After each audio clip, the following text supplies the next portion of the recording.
Now, I'm not going to reread the entirety of the 23rd chapter of Job for you all, but I will focus on the 8th through the 10th verse.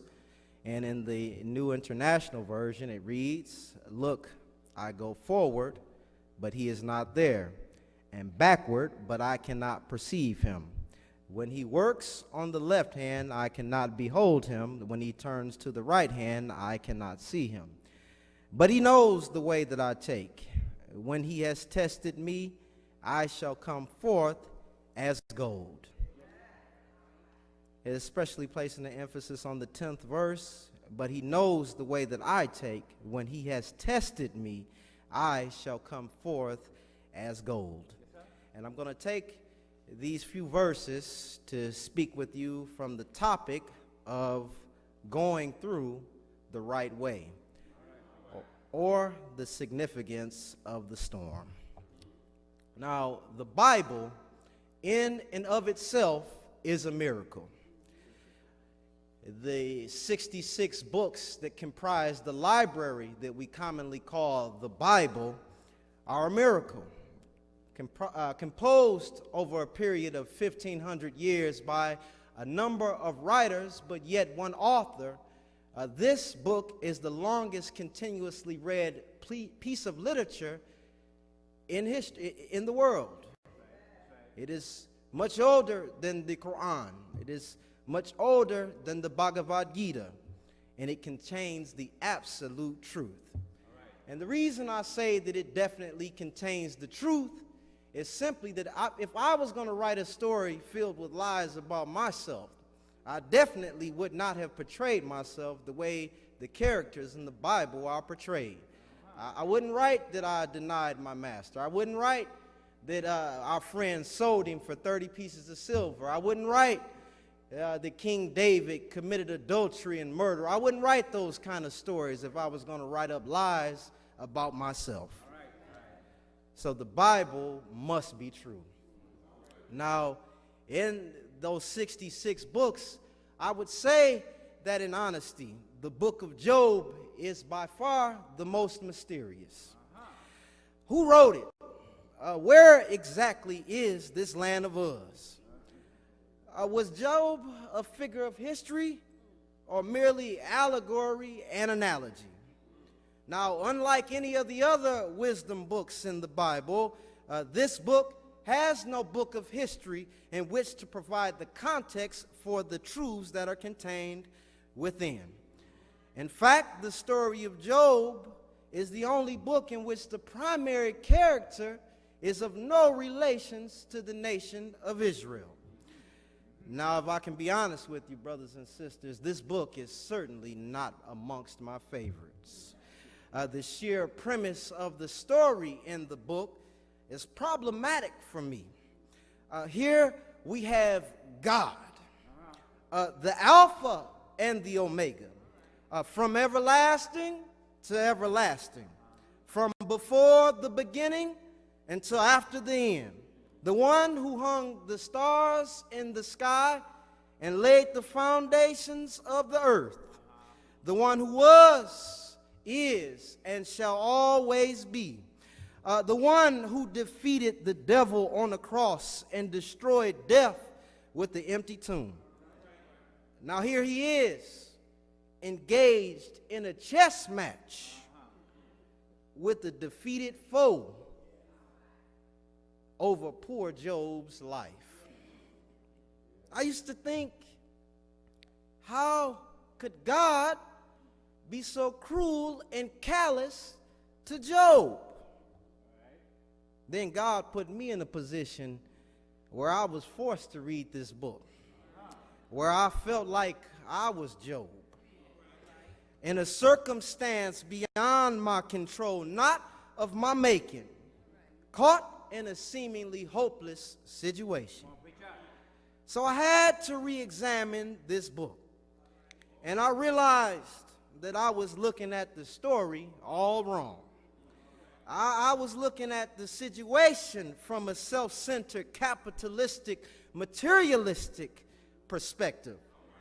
I was looking at Job from the perspective of what he lost, and not regarding what remained. Yes, he was sick.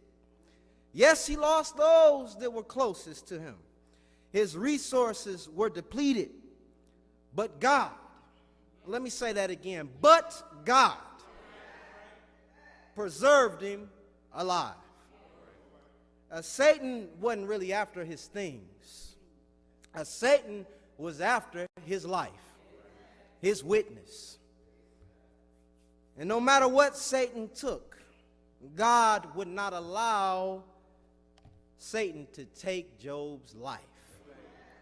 See, even in the midst of calamities, God is still in control. And see, God is sovereign. And his sovereignty, in fact, is the primary purpose behind the writing of this book, the message of this book. And we know that it ends on a good note because God is good. Yet, despite his sovereignty and goodness, this book is about going through. This book is about the storm. Now, I don't need Doppler 4 radar or the Weather Channel to know that the storm is on the horizon. For many of us in this Metro Detroit area, with the shutdown of the Big Three, we got circumstances going on for many of us. You know, that storm could be a layoff. That storm could be a foreclosure. That storm could be a wayward child that's gone astray, a health issue, or that DTE bill or that car note that you just can't afford to pay. The storm, those unavoidable, unforeseen trials and tribulations of life. The storm, the gray haze that comes to darken your days. The circumstance you can't shake. You know, when you say this can't be life, this can't be real, there's got to be more, and this can't be right. And in the midst of the storm, we normally ask about 3 questions. We might ask them in different forms, but it's generally 3 questions. Why, what, and how? Why do bad things happen to good people? I don't know why they locked our ancestors in chains and shipped them off like cargo or cattle and dehumanized and oppressed them and their descendants. I don't know why. I don't know why the good kid got with the wrong crowd and was in the wrong place at the wrong time and was murdered as an innocent bystander. I don't know why, even though you worked extra hours and was honest, John, and you did what it took to get the job done. I don't know why they had to downsize your department and you got a pink slip. I don't know why you got divorce papers, even though you were faithful to your spouse and you were quiet when you wanted to scream and compromising when you knew that you were right. I don't know why, even though you worked out and you don't eat pork, the doctor told you to sit down because he had bad news. I don't know why. Hey, but listen, even beyond that, I don't know why good things happen to bad people. I don't know why the same people that underdeveloped Africa and African America could go on and build the greatest nation that history has ever known. I don't know why it's acceptable for the dope man to have the best things and it's suspect for the preacher to have a few nice things. I don't know why you were overlooked for that promotion when that floozy slept her way up the corporate ladder. I don't know why. Now, I don't know why that abusive man has the most dedicated wife and family, but you're struggling to maintain yours. And I don't know why these hoodlums keep beating their court cases and making money on the streets, and they have turned our neighborhoods into dangerous places. See, I don't know why, and I don't think we'll ever really know why. So I will say that why is not the question to ask in the midst of the storm. Then we ask, what? What did I do to deserve this? What did I say to receive this in return? What is God thinking? What can I do to stop this storm? While we might have some superficial answers to some of these questions, the answer might just really lead you to depression or into greater sorrow. Therefore, what is also not the question to ask in the midst of the storm.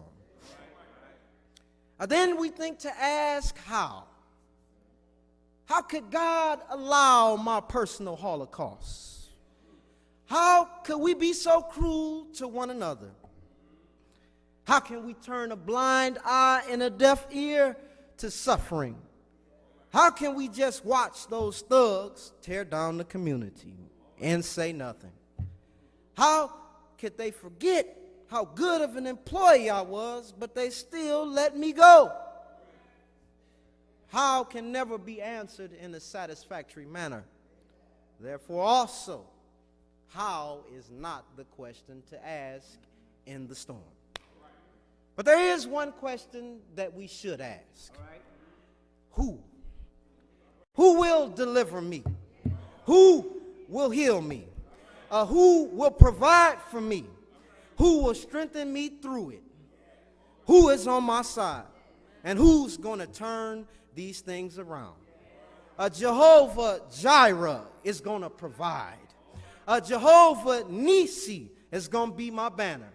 Jehovah Rapha is going to be my healer. He is the great I am, the King enthroned in glory, the ruler of all and subject of none, the master, the maker, Elohim, El Shaddai, the Almighty Father and the Savior. And because I know him, I can face anything and come out on top. Even if I lose, even if I get disappointed, even if I get sick, even if I have to encourage myself in the Lord, I will still trust in him. I will stretch my hands to him. I will give him my heart and my hope. Now, I was reading a book by Rabbi Kushner. Now, in this book, it's actually entitled, Why Do Bad Things Happen to Good People? He states that in the process of our psychology as infants, an infant believes that the world exists solely to provide for his needs. And he says that when we become adults, we understand that we exist for the needs of the world. Now, we naturally shed this erroneous train of thought as we continue to matriculate through the maturation process. However, that's in the secular. In the spiritual, we take this same immature idea into church, into spirituality. We believe that God exists for us and not us for him. Now, I was thinking a bit more.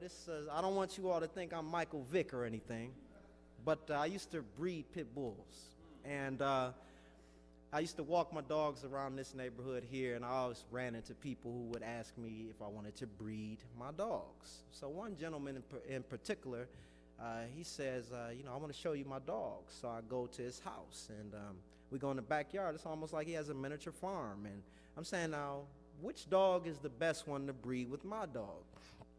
And he pulled this old scruffy, raggedy looking, torn up looking dog on out the back. And I said, now my dog is purebred now, brother. What you trying to do here? And he says, I just need to explain to you really quick. This is a match dog. This dog is a match dog. He showed me a real pretty one. He said, that's a scratch dog. And then he showed me one that was absolutely gorgeous, and he said, this dog is useless. This dog is a cur. And I asked him, I said, now what do you mean by that? What's a scratch dog? What's a match dog? And what's a cur?